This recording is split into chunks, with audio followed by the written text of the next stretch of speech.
Hello, Speech 8. Hello, Speech 8. Today I'll be talking to you about the ethical dilemma regarding Jim's promotion. Some of the main issues that I would need to consider would be the spreading of workplace gossip, a lack of consultation, and organizational culture within my company.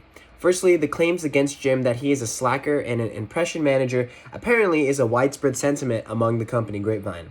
This warrants investigation into why his attitude is an issue among the department and how he really acts when I'm not around, since I'm not familiar. Furthermore, this problem must have been a result of a lack of consultation from the rest of the department, since this idea of a promotion was met with disagreement from the person that I consulted about it. And it's clear that this is a matter that needs a democratic decision and consultation from the rest of the department.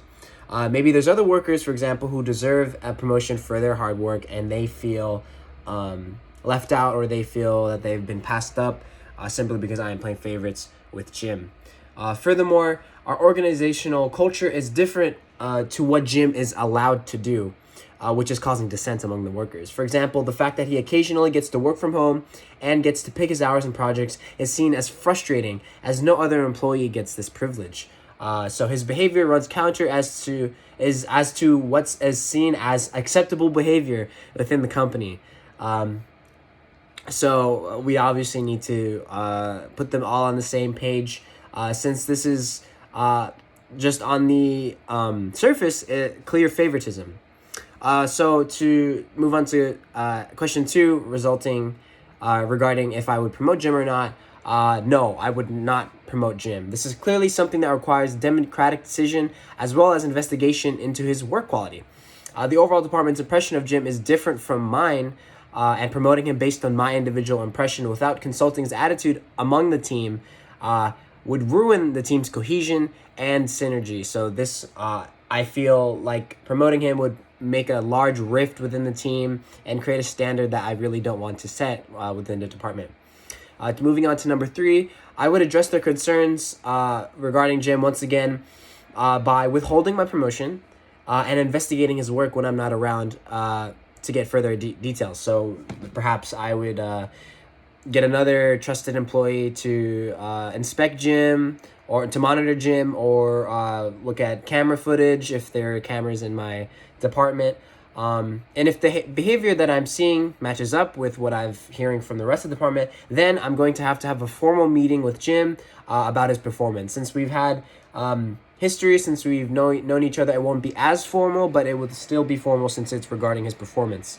So I'm going to have to talk about keeping him updated about his performance, his impressions on the team about his performance. For example, if he's being seen as a slacker, or an impression manager, making people think that they should like him or like me, for example, that's a problem. And as well as addressing his clear privileges that many in the department see as undeserving. So we're going to have to discuss that, keep him reminded, and also monitor him, see what how he reacts and how he fixes or doesn't fix his behavior within the company. And furthermore, finally, number 4, to help with situations like this long term, an action I can take is to get feedback from the department, asking questions on specific employees to get a better understanding in the department on who needs recognition for their work. It's clear that this issue arose from a lack of bottom-up communication. So I'm going to have to increase that, get more feedback from my department, from lower C, what is being said in the workplace, for example, on that grapevine, since it is the main mode of communication between the rest of the department.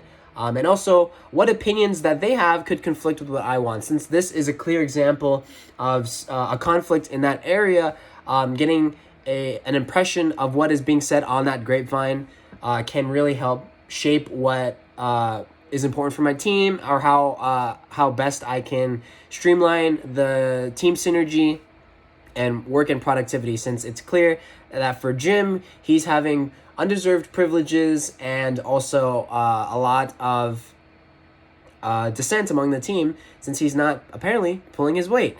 So yeah, thank you very much for listening.